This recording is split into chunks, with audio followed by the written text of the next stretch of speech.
All right, everybody, welcome back to Data Programming 1. Today, we're going to be looking at a review of objects and references.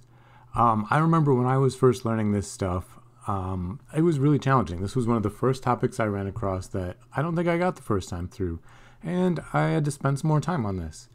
So a lot of what we're going to do today is review that by going through a lot of example problems where you guys will do a problem, test yourself, see if you remember what's going on, and then I'll talk about the answer. And then if this were a live lecture in person, the way I would love to do it, I'd be handing out a worksheet. Everyone would pick up a copy of the worksheet at the door. We'd go through these problems. There'd be some time when you would do it, and then I'd show you the answer. So I'd like to do as much of that as possible to capture that spirit where this is a chance for you guys to test yourselves. So there is a worksheet on the webpage. Go download that worksheet, print it out, or get some blank paper. The problems will be on the screen, but actually use paper for this one.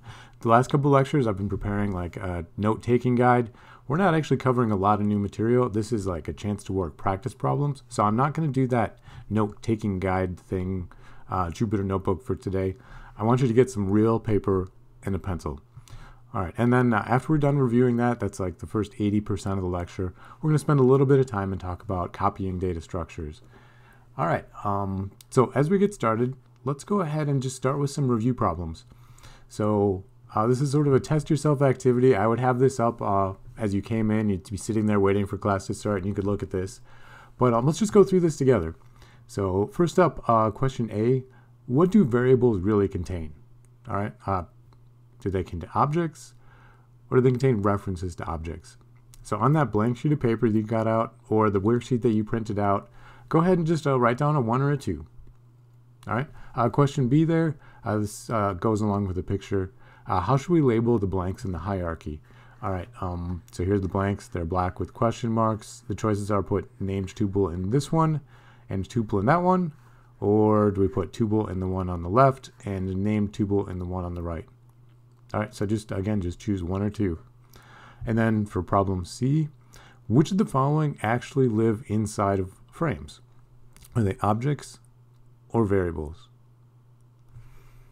Okay, let's go through these answers now. Hopefully you've had a chance to take your best guess and pause the video if you haven't. Give that some thought. Okay, so what do variables really contain? Variables contain references to objects.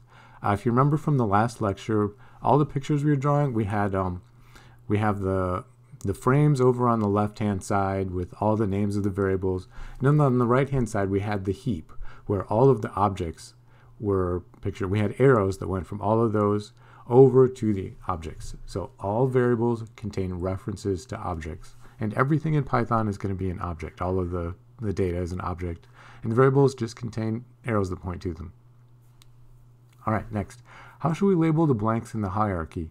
This one is number 1. Named tuple is over here. Named tuple is a structure that's going to allow us to create our own types. So with a named tuple, we can create a brand new person type, and then we can create objects of that person type. So a new person type, object of a person type. We can create a new hurricane data type to store data specifically about hurricanes, and then we can create objects with the data about a particular hurricane, an instance of that. All right, and tuples, of course, do not allow us to create our own subtypes. They're just going to create objects directly. So named tuple and tuple on the right, number 1. And then which of the following live inside of frames? Those are going to be variables. So, and I talked a little bit about this already when I went over question A, but variables live inside frames. They have a limited lifespan. They are only active during the time that that frame is active, when a particular function is operating. When the function ends, those variables die. All right, objects, on the other hand, they live on a heap. We can have more than one variable that refers to them. Sometimes we'll have variables in different frames that refer to the same object. So, and again, they're going to be on the right side of all the pictures that I'm drawing. So the learning objective for today is 80% practice with object references, 20% learn about making copies of data. And there's a number of reasons why we might want to make a copy of something. If we want to retain a copy of the original and then make a copy of the data to do some manipulation or some calculation where we're actually going to be changing that data, it'd be good to be able to make copies. Right now, we've already learned how to make reference copies, making a new reference, and we'll do some review of this if this doesn't jump out as something that's obvious. This is where we just say x is equal to a list, y is equal to x. Y is going to refer to the same list that x refers to. That's what I mean by reference copy. But what that means is that either one of those could be used to change the list. If we want to make sure that we make a copy, we've got two different choices. Shallow copy and deep copy. Deep copy is the one that most people are familiar with, exactly like you'd expect. It makes a copy of the entire list and all the pieces of the list, everything, all the way down. So here, I want to introduce the idea of depth. Essentially, depth is when I had a variable and I was trying to get to a piece of information. If you remember that Looney list exercise from a couple of lectures ago, the depth is how many arrows do I need to follow to get to the data that I'm interested in. Deep copy copies all the way down to the bottom depth. Shallow copy only copies the first level. Only one arrow gets copied. If that particular entity, that data, happens to be another reference to like another list or something, it copies the reference, not the actual data. And I've got some pictures. We'll do some examples. All right, so we're going to talk about the implications for copying data. We'll learn different ways to make duplicate data. We'll talk about why you would choose one over another. Why not just always use deep copy? Because it makes sense. And the reason there is generally performance. Some of these are faster than others. All right, please go ahead and read Chapter 4 of Swigert, beginning with references. All right, guys, this is problem 1 on the worksheet. That's where I want to go next with this lecture. So if you haven't printed out the worksheet yet, pause the video, go do that right now. I want you to have some real paper that you can write on. All right, go ahead. Pause the video. Give this a chance. Go ahead and try and fill in the table. These are all just true-false questions. For example, is a list mutable? True or false? Is a tuple mutable? True or false? Is a list pre-installed? True or false? Put it right there. All right. And then I'll come back in a second and we'll go through it. All right, guys, I'm back. Let's just go ahead and do this. So first, can we change the values of stuff in a list? That is true. Definitely we can. What about in a tuple? No, tuples are immutable. That's why we can use them as keys for dictionaries. Named tuple? Also false. That's just a tuple where we've got the power to name the attributes. Record class? True, we can change it. It's a named tuple that's mutable. All right, that's kind of the whole point. All right, pre-installed. What this refers to is, did I need to use pip install to be able to use this? So list is definitely pre-installed. That's just available at all the time. Tuple, I didn't need to do anything special to use tuples. Named tuple, yes, they're pre-installed. I had to bring them in with the import, but I did not have to use pip install to grab it. Record class was not pre-installed. I had to go and grab that with pip install. All right, hope that's pretty straightforward. Built-in, this is referring to, can I just use it directly? Like a list, I can just go and make a list. I can make a tuple. I don't have to do anything special. To use a named tuple, I need to import. That one's from collections, so it's not built in. It's available, it's a module, it's part of Python, but I need to import it, so not built in. And again, same with the record class. That is not built in either. In fact, we had to pre-install that one.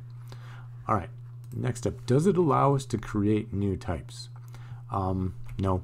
Nah, the list does not. That's going to be false. The tuple does not. That's false. That was actually problem B on my warm-up exercises was about that. Named tuple and record class both allow us to create new types. So they're just like little factories that let me create a new type with custom named attributes. Oh, that's the next column. Hold on. Let's fill this in. Can I name the attributes in a list? No, absolutely not. It doesn't have attributes. It has indices, and Python's going to pick those for us. They start at 0, and they count up by 1. A tuple, same deal. It's a list that is not mutable, more or less. It's got the same indices, same indexing structure. We're not allowed to name any of the attributes. Named tuple has indeed named attributes, as the name implies. That's true. Same as with the record class. The only real difference between a named tuple and the record class is that it's mutable. All right, before we move on, I want to just go over one little thing to clear up a common misconception. I'm sure not everyone's confused by this, but enough people are that I want to spend a little bit and just review real quick what assignment really is doing inside of Python. So here in the first line, I'm declaring a variable x, and I'm assigning a list to it. When I see these square brackets, I'm creating a new list. And then the next line here is going to take y and say that y refers to the same object that x does. So this is the exact picture you guys should be thinking about when you see this. So I'm creating a brand new list. This is going to be a list over here on the heap in object space. It's got A, B, and C as elements of those lists. And x refers to that list. Then when I do y is equal to x, that's going to say y refers to the exact same object that x does. All right, here's the common misconceptions. First, that y actually gets its own brand new copy of the list with independent elements. That's not exactly what happens. If I change y, because they both refer to the same object here, x will also change. Any changes made to this list through y will be visible by x. So this is not the exact picture we want. We can do this in Python. This requires copying it or creating a new list with the same elements. But we need different code to do this. This code does not do that. And I'll demo that code in just a few minutes to actually show you how to do this. This is another really common misconception, that y is actually referring to x, and the arrow points over here to a variable. No code will ever make this happen in Python. There are some other languages, programming language for which this model actually is how things work, but that's not true in Python. Alright, so this is one place where we have seen variable assignment. There's another place where we've seen variable assignment. If I take a look at when I pass arguments to a function. So let's see, if we go through this code, first thing that's really going to happen is I'm going to be creating a variable x and putting a list into it, same list I had before, nothing new here. But then I'm going to be passing x as an argument to this function, and it's going to end up in this parameter y. Essentially what happens on the inside is that you can think about it like an imaginary first line of this function saying y equals x, and in that case y should refer to the same thing that x refers to. These are going to be in different frames, so I'm going to draw a little bit more here just to be a little extra clear. In the global frame we'll have the variable x pointing to this variable on the heap, the object on the heap, sorry, I misspoke.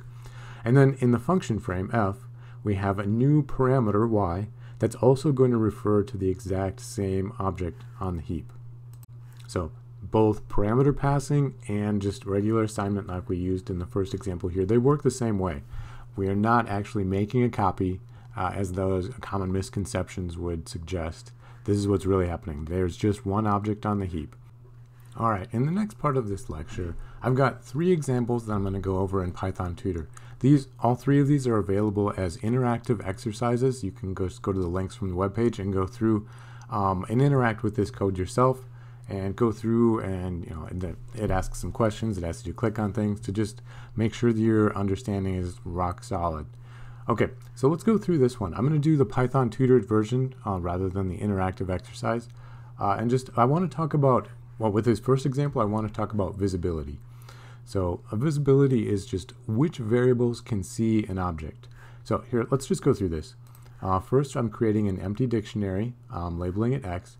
So the empty dictionary is the object, x is the variable, it's in the global frame, and this is going to refer to that empty dictionary.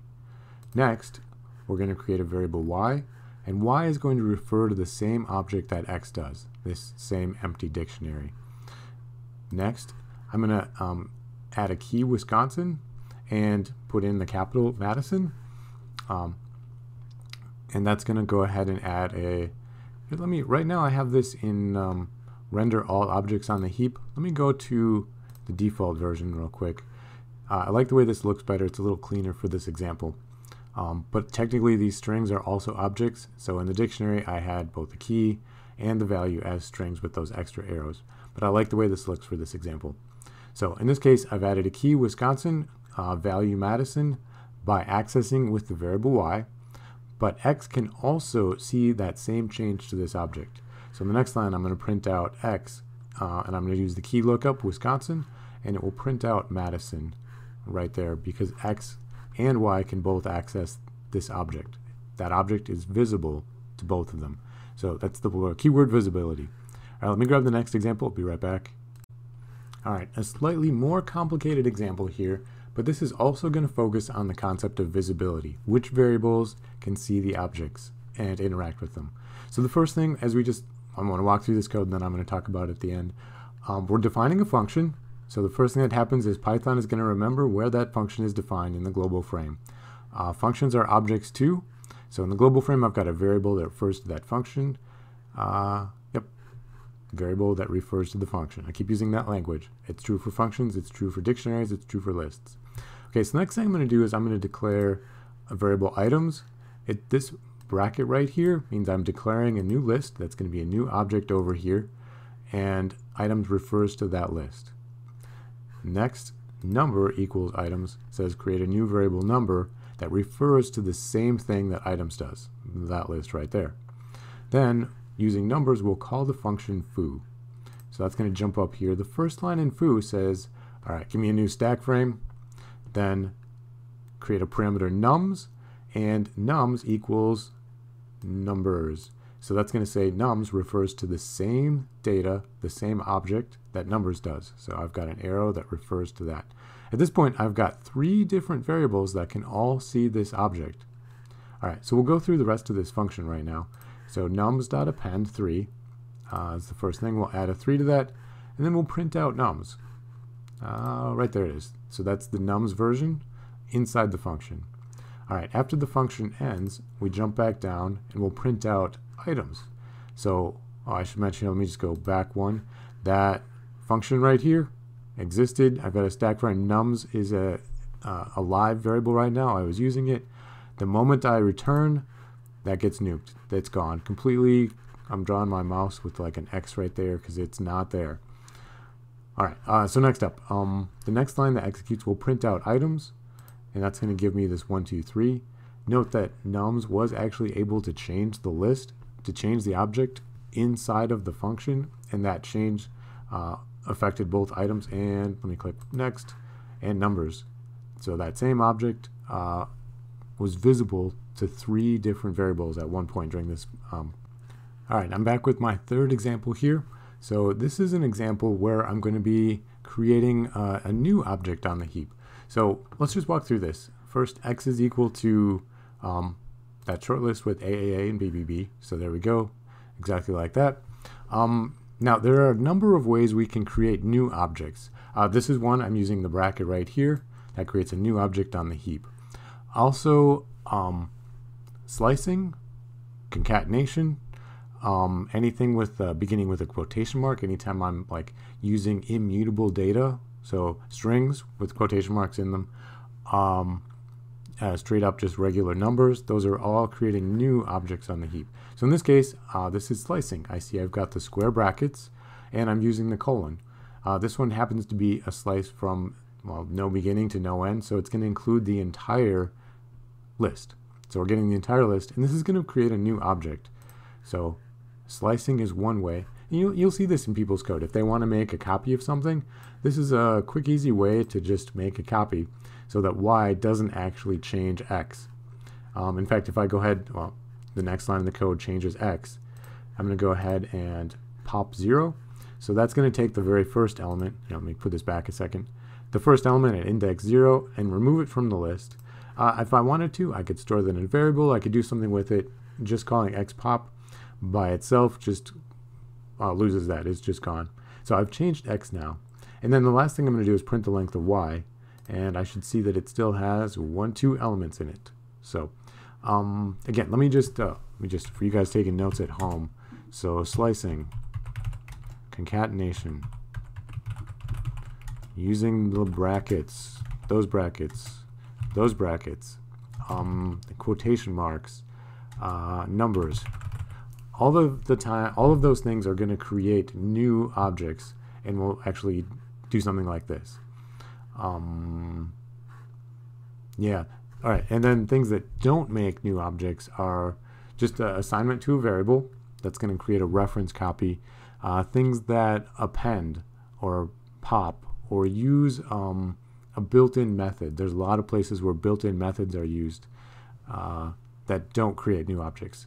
So it can be tricky to figure out which ones are going to create a new object and which ones are going to create a variable that points to an existing object. It's really challenging. So my advice is to just get some practice. Eventually it'll become second nature, and you'll just know that, oh, this creates a new object, so it won't mess with, this won't mess with X. They'll be separate. They can't affect each other. All right, next up, I'm going to go ahead and go through worksheets problems 2 through 6. Let me go ahead and pull this up. Hopefully that looks good. Scroll down a little bit. We did number 2 is done for us. So the idea here is that we're going to be looking at some code and drawing the picture by ourselves, by hand, that Python tutor would draw for us, with arrows to show how it all works, where the arrows go, where the references are, where the objects are, where the variables are. And I think this is really the most valuable to do on pen and paper. Unfortunately, I don't have a document camera. If I were in a real classroom, I'd be doing this on the chalkboard or with a document camera, something.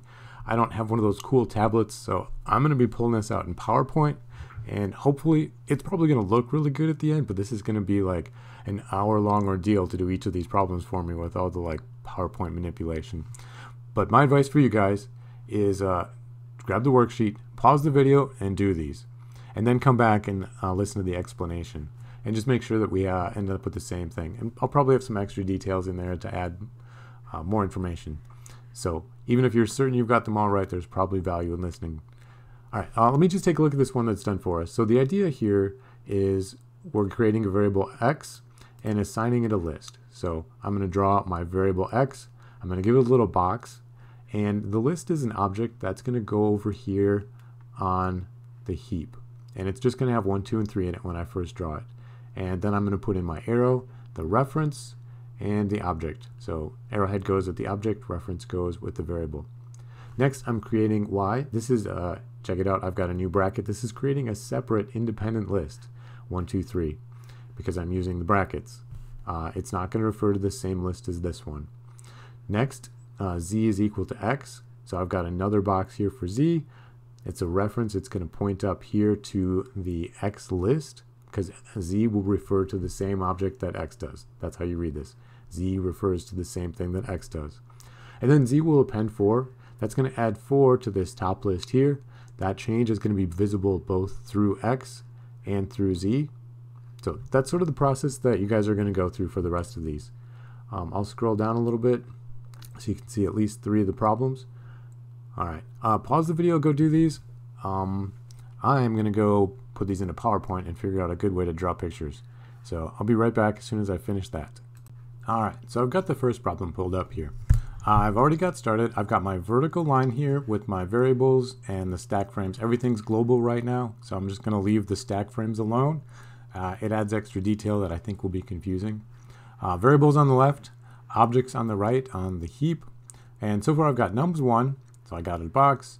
I've got an arrow, so nums1 refers to this list over here, and it's a list with values 1 and 2. All right, the next thing that's going to happen is we're going to create nums2. So let me go ahead and create a nums2. That nums2 is going to refer to the same list. I'm trying to do PowerPoint and talk at the same time. The same list that nums1 does. So it's going to look like this when we draw the picture. The next thing that happens, we're creating another variable x. So let me give another box right here. This one's going to be called x. And this is going to, I guess I've got 2 ways I could do this. We're going to pop something from nums2. So nums2 refers to this list. We're popping, this is element 0, this is element 1. So we're going to be removing that entire piece of data. It's a number 2.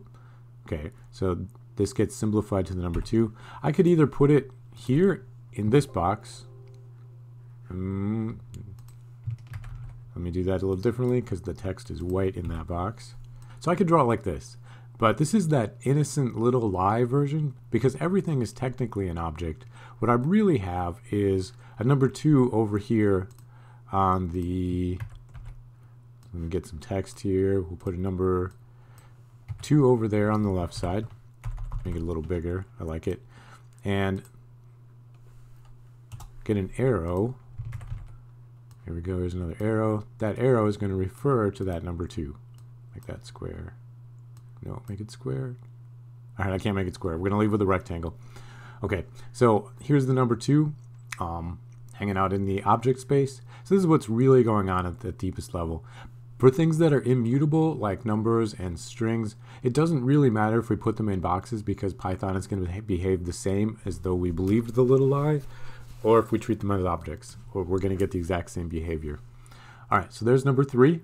Let me go ahead and pull up number 4, get this ready to go, and I'll be right back. In the meantime, you guys take a look at number 4. All right, so I've got example 4 pulled up here, and I started out, the very first line says x is going to be equal to a list. This is a new list, new object. I see the brackets right there. So I've got that over here on the right-hand side on my heap. The next thing I'm going to do is I'm going to create another new list in a variable named y. So let me go ahead and make a quick copy of the x, and then we'll just manipulate this a little bit. So this new variable is actually going to be y. It only has one element in the list. It's a 3. So it's going to look like this.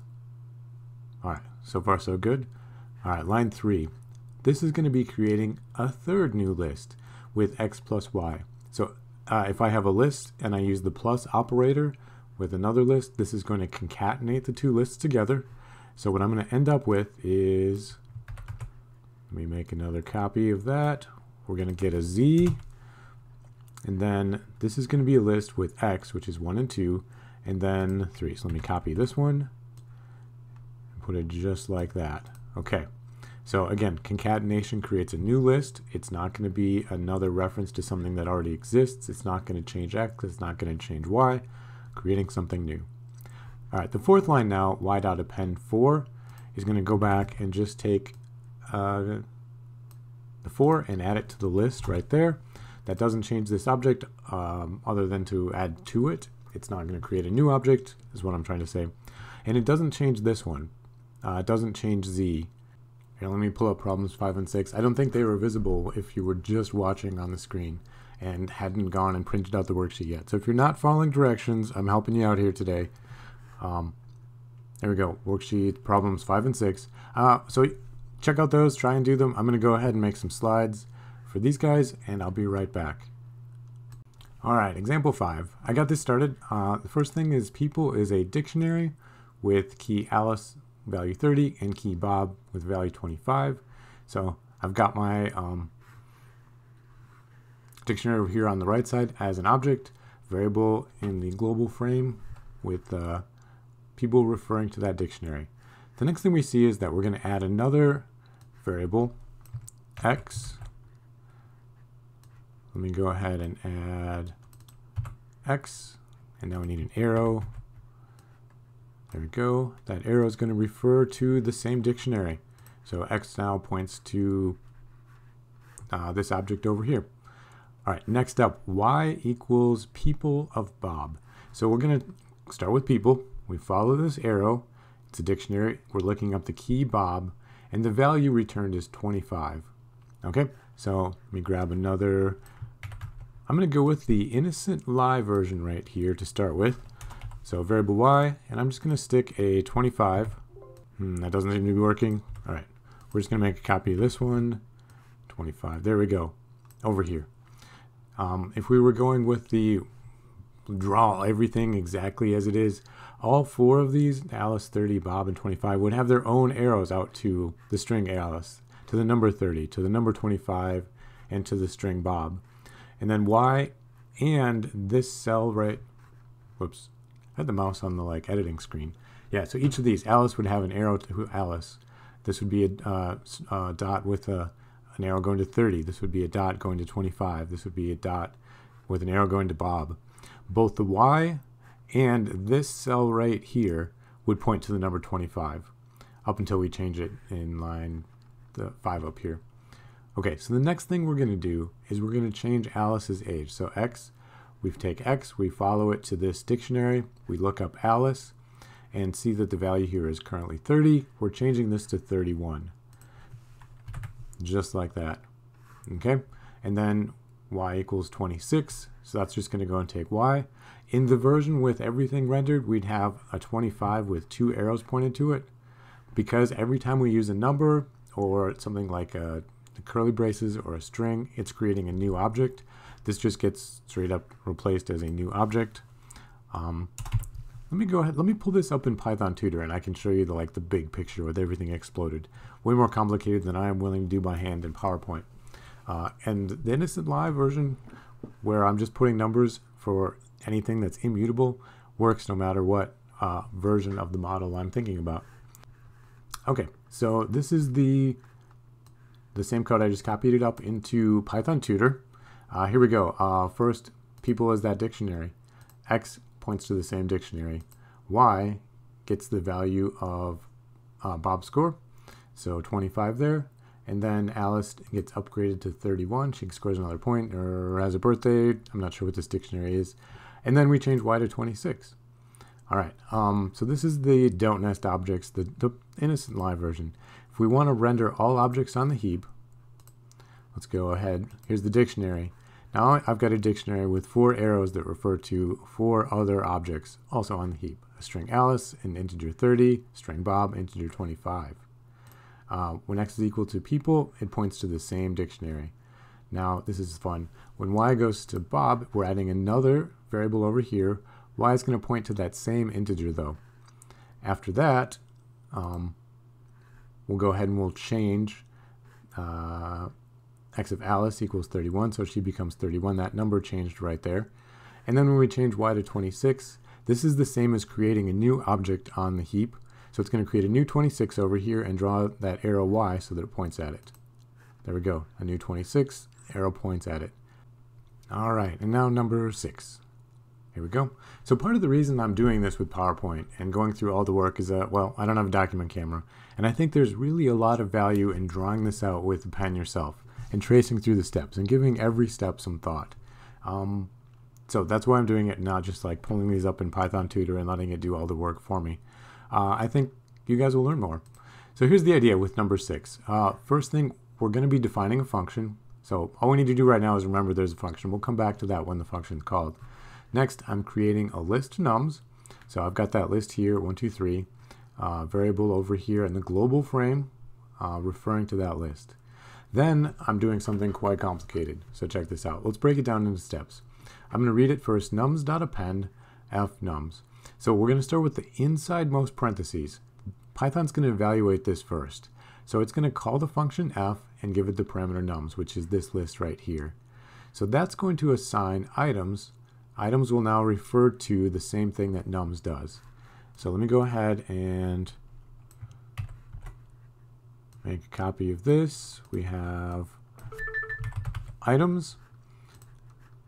This picture is totally wrong. Give me a sec. That's not what I wanted either. Not what I wanted, not what I wanted, and that's what I want. Okay, so now items is in the frame for f. Let me go ahead and draw some stack frames around these guys. Okay, there we go. Now I've got some stack frames. So the top is the global where I've got nums. My function f has items. All right, and then there's only one line here. This is going to return items.pop0. So this is also complicated. We're doing a couple things here. First things, we'll be popping element 0, and we'll be returning that. So let's go ahead, delete item 0. That's going to be the 1 right there. Then both of these arrows. Okay, there we go. That looks better. So we've popped element 0, which was the 1, and now that's getting returned. Okay, so we popped element 0. It's gone. I've got nums and items still both refer to this. Now, as soon as we return, items is going to be deleted. That's going to just be gone. I'll do that in a second.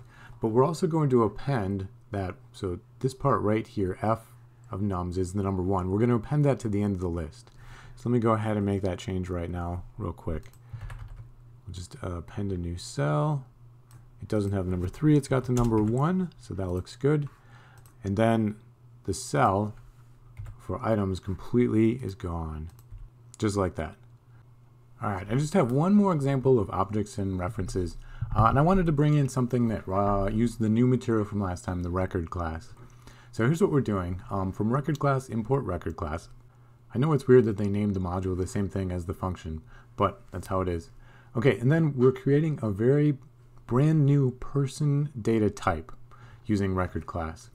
Okay, over here, this person in quotes is going to be the one that appears when I use type on a particular object, so it tells me it's a person. after I've created an object of that type. And these are the three attributes. And attributes are just going to be variables that I'm going to, they're part of my person, but I access them with the dot notation. So demo that in a second. So after I've created the person type, then I can use that person to construct objects of that type. So here I'm creating an object called Alice. Alice is of type person, and these are the attributes. So her name is Alice, capitalized, score is 10, age is 30. So let me just go ahead and click through this. There we go. We've created Alice. She's an object. Over here, name, score, and age are the three attributes. The next line, we're going to create another person, Bob. And again, Bob is his own object.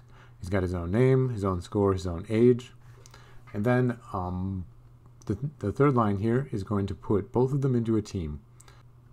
All right, so even though when I read this line, team equals a list with Alice and Bob, it's not a list that contains the variables Alice and Bob. What this is a list that contains references to the objects that are referenced by Alice and Bob. So when we made this list, it actually followed the Alice arrow over here to figure out what it pointed to, and put an arrow from the Alice, from the like cell index 0 all the way up to that object. Same thing for when we put Bob in position 1 or index 1 at this location in the list. It followed the arrow over to from Bob to this object, and now has a reference there. Well, that was a tongue twister for me. I hope that was clear. All right. Then when we create a dictionary, so I've got a dictionary with players, I've got keyword A with Alice. So this variable Alice here is an object. So this is going to be a reference, that's the end of the arrow, that points to this object. So now I've got three ways I can get to this object right here. And same deal with B. I've got keyword or key B, value is Bob. So this doesn't actually have the variable Bob in it. Instead what it is the reference to this object, the Bob object. So it follows the arrow, it knows this is the object it needs to point to, and grabs an arrow, points to that. All right. I think I did a little better job the second time through with the dictionary with the tongue twisting. Hopefully that was clear. All right, next up, I'm going to go copy this example into Python Tutor. There were some questions at office hours about this whole idea of deduplication and because Python is kind of a little secretive about what goes on behind the scenes as far as like how it's storing the data. And we have little clues that we can figure it out. But it tries to optimize things. If it's got to store something and it's the same number that's somewhere else, it's going to just, because all the numbers are immutable, it's going to have two references to the same number. So let me go ahead and copy this into Python Tutor. I'll be right back. All right, so I've got two sections here. I'm just going to walk through the first section. 1, 2, 3, 4 clicks. So we've got x is equal to 2 raised to the 4th power, that's 16. Y is equal to 2 raised to the 4th power, that's 16. Normally we would expect that these would each get their own object over here in object space with the number 16. Python's smart enough to recognize that it's already got a 16, and so it's going to just use the same object and have two arrows point to it. Then when we do z is equal to y, that says z refers to the same object that y does, so it gets another arrow. And then at the end, when we print out here, if we do z equals x, that's definitely true, they're both 16. But then when we ask x is z, that says do the arrows point to the same object? We would expect the answer to be no, but Python has done this optimization where it recognizes that these are the same number, and so it's going to return true in this case. That's because the computation here wasn't super difficult. It wasn't very challenging, and Python took the extra time to figure out that they're the same object to improve performance. Now, if we go ahead and rerun these, we'll reassign x to 2 raised to the 100th power, y to 2 raised to the 100th power. So they'll be the exact same number again. All right, so right now there's only one number here. When I click through, 1, 2, 3, 4, I've reassigned x. X gets this ginormous number, 1.26 times 10 to the 30th power. Y is the exact same number. Now, the problem is Python doesn't recognize, it's too much work. It's decided the numbers are too big, it's not going to compare. It's lazy here, it's not going to try and figure out if they're the same number so it can take that shortcut. But in line 3 here, we do have z is equal to y. So both of those are pointed to the same object in space. They refer to the same piece of data. And then when I do this comparison, does x equal z? Oh, that's true. It's got to actually do the math, compare them, and finds out that they're equal. Then if I ask x is z, and just like I would expect, because numbers are immutable, they're created. This is creating a new number object. It shouldn't be deduplicated, like the reverse of duplicated. And they in fact are separate numbers. So this is false. So exact same code with one little change, just how big is the exponent. In this case, Python decided to optimize, and in this case, it decided not to optimize. All right, hope that made things a little more clear from last time. All right, that concludes the review of objects and references. Time for the new stuff. Last 20% of the lecture is about copying. So we've got 3 different ways that we can copy things. Here I've just got some code. Let me just sort of walk through. I'm going to import the copy module so that I can be using these functions. I'm just going to create a list, and that list has 3 dictionaries inside of it. And that's what we're going to be copying. Each of the dictionaries has a name and a score as keys and some data to go with that, some values. All right, I'm going to do this in Python Tutor in just a second, but we've got 3 different versions. Just let me talk about them real quick. So the first is the reference copy. This is what we've been doing all along. Actually, let me just pull this up in Python Tutor, then I'll talk about them. All right, here we go. So again, I've got a list. X is the name of my list, and it's got 3 dictionaries inside of it. So when I have X, it refers to this list. That list has 3 things inside it. Those references are to 3 different dictionaries, and those dictionaries have 2 pieces of data each, two keys and the associated values. Name A, score 88. Name B, score 111. Name C, score 100. Okay, now when I make a copy of this, the first way we've been doing this is what we've been talking about for the last 40 minutes, is this version, where y is equal to something. And all this says is that y is going to refer to the same thing that x does. So I just draw an arrow straight from the y to the exact same object in the heap that x is referring to. This is the most dangerous. If I make a change to y, it also changes x. Change to x changes y. They are the same data. All right, I think we're quite familiar with this at this point. So let's talk about the other versions of copy. That's the I'm going to jump down. I'm going to do deep copy first. This is the one that behaves most like we'd expect copying to. I've got this data structure right here, x. It's got all of this stuff. I wish I had a better way to do this other than circling with the mouse, but a list with 3 dictionaries. When I copy it, y now refers to a list with 3 dictionaries, and those dictionaries have the exact same values, A 88, B 111, C 100, but they're not the same.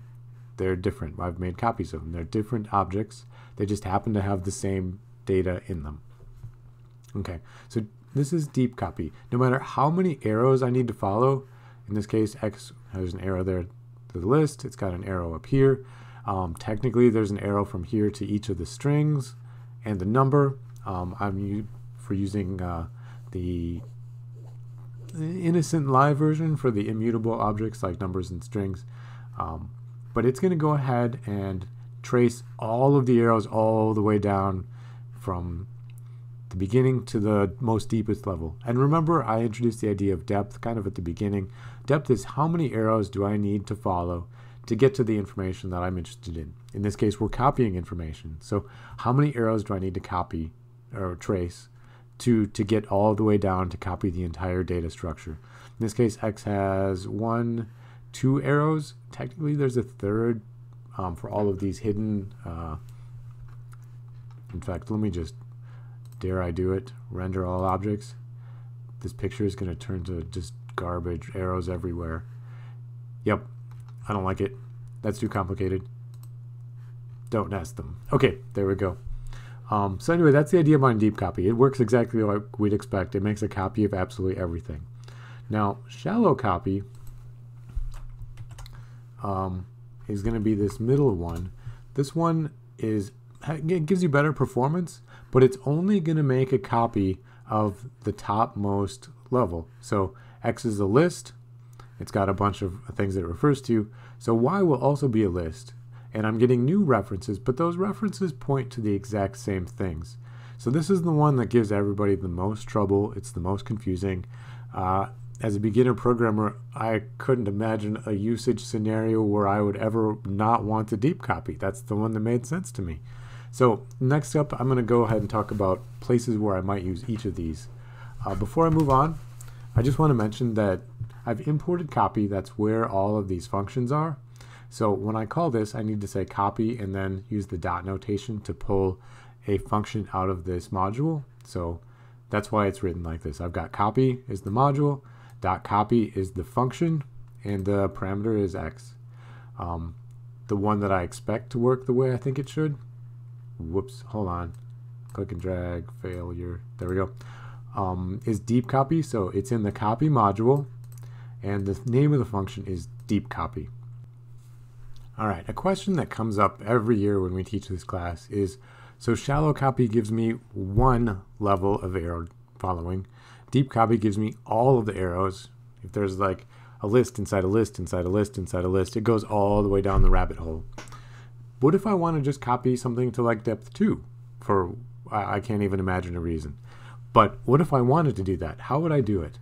So in this case, I've got this example in Python Tutor, but we're going to do it in 2 steps. Here's the data. I'm going to copy using shallow copy to get the first level. That's the one that's already built in, easy to use.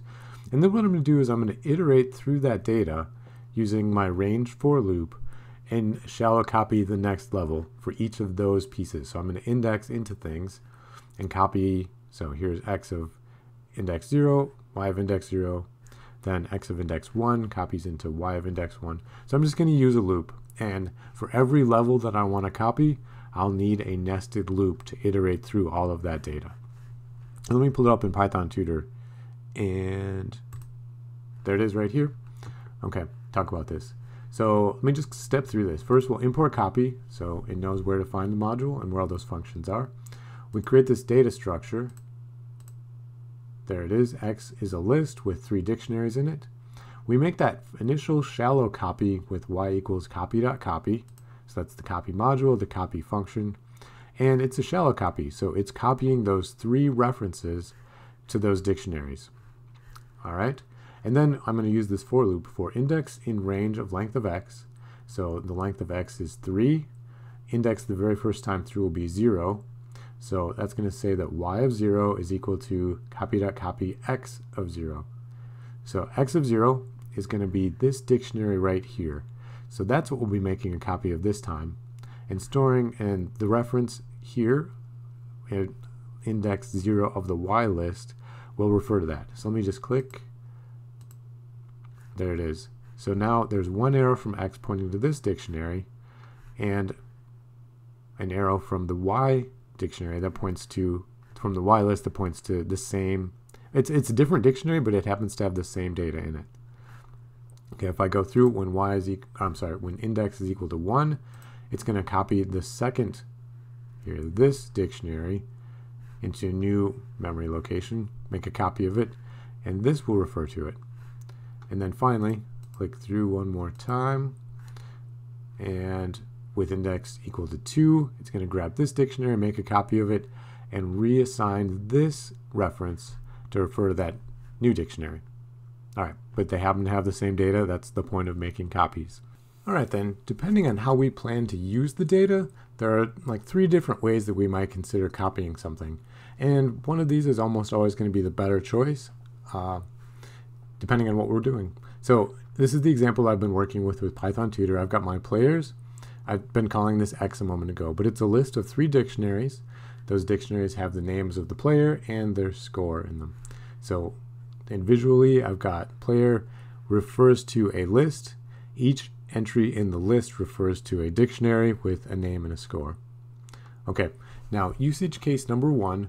Here, I'm going to use a reference copy because this case, I'm only interested in finding the maximum score. So I'm going to go through I'm going to define a function called max score. This is pretty straightforward. Let me go ahead. I've got my players equal that data structure from the first slide. Then I'm going to call max score and give it players. Now when I run the first line here, this is going to say that people is equal to players because I'm passing players to that parameter people. So this is a reference copy. People is actually going to refer to the exact same list. And there's no risk of accidentally corrupting my data because I'm never changing it. The only thing I'm doing is looking at it. And this structure right here is actually pretty common. Hopefully you guys are familiar with finding the biggest thing in a list so far. So I'm going to just set highest equal to none. They could be negative scores, so I don't want to start it at 0. But for P and people, if highest is equal to none, yeah. So the first time through, highest will equal to none. And so I'm just going to go ahead and say highest is equal to P of score. And P is going to be the first person here. So the score will equal 88. Then I'm going to go through the loop. Again, P and people, that's the second dictionary. If highest equal to none, that's not true. But if P score is greater than highest was 88 a moment ago. It's now 111 here. So we update highest to 111. And then we'll continue through the loop and return highest. So we find out that highest is 111. We return that. This function gets nuked. We lose people. We lose highest.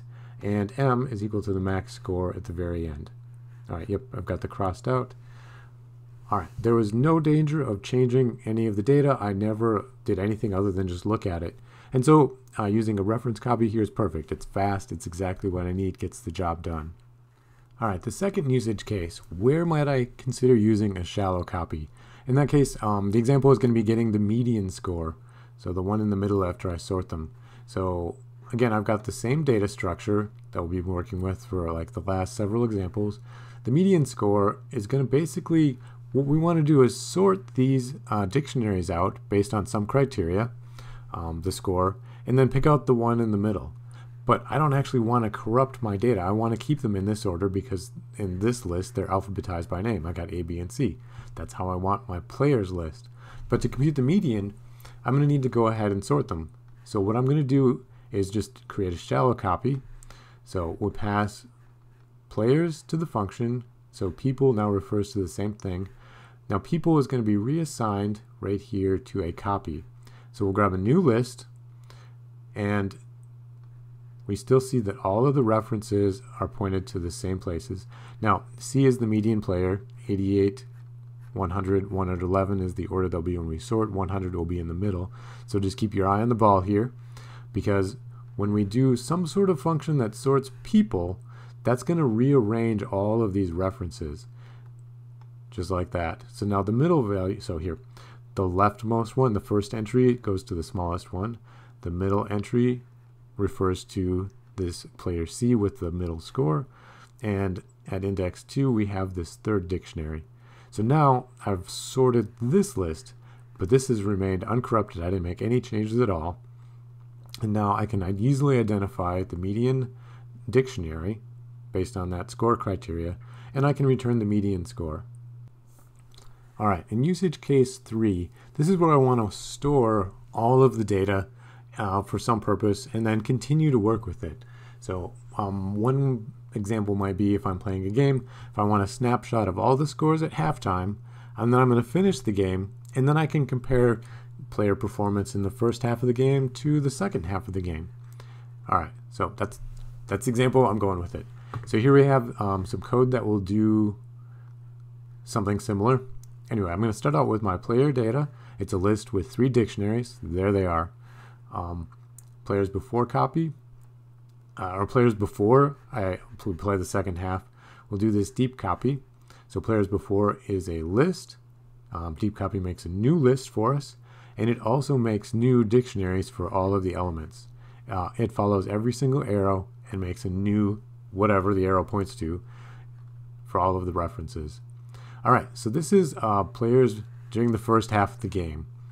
Got all of their scores. And then player 0, let's see, looks like his name's A, scores 10 more points, and we're up to 98. All right, check this out. It did not change his score at halftime. It only changed the score at the end of the game. So now I can go back, I can do some analysis, and I can say, wow, player B had an amazing first half, 111 points, but scored 0 points during the second half. So as a coach, you might be interested in some sort of stats like that. Anyway, so the next thing it does is computes the score change and prints out 10. That's going to do it for me today. I feel like I've talked for quite a while, but a lot of that was me making slides to go along with everything and just moving PowerPoint around. I've been working on this for several hours. All right, but anyway, what I'd like you guys to do is go do the rest of the problems on the back of that worksheet. If you run into any trouble, it's just extra practice. Go ahead, bring those to Piazza or office hours, and I'm going to wish everybody a great day.